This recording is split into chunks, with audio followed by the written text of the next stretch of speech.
नांदेड़ नागपुर राष्ट्रीय राजमार्ग पर 24 जुलाई को किसानों और प्रहार जनशक्ति पार्टी ने मिलकर महायुति सरकार के खिलाफ रास्ता रोको आंदोलन किया।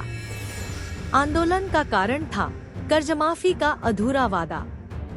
चुनाव पूर्व किसानों से पूरी कर्जमाफी का वादा किया गया था, लेकिन 6 महीने बीत जाने और मानसून सत्र समाप्त होने के बाद भी सरकार ने वादा नहीं निभाया।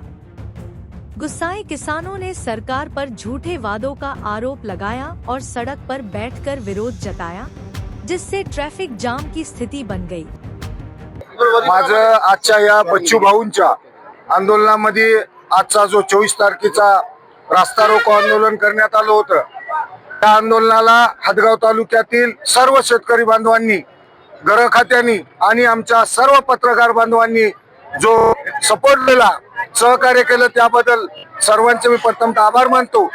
आज जे बच्चू भाऊंनी रास्ता रोको केला सरकारला जाग आणण्यासाठी,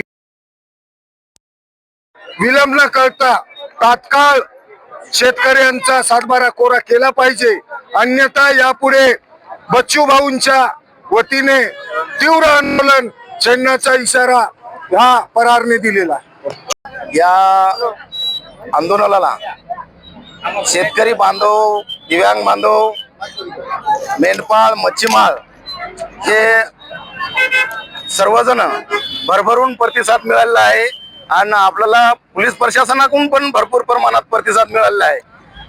आज हे आंदोलन आपण यशस्वीरित्या सक्सेस केला असं आपल्या सर्व शेतकरी बांधवाच्या वतीनं मी इथं आपला मीडियाच्या समोर सांगत आहे।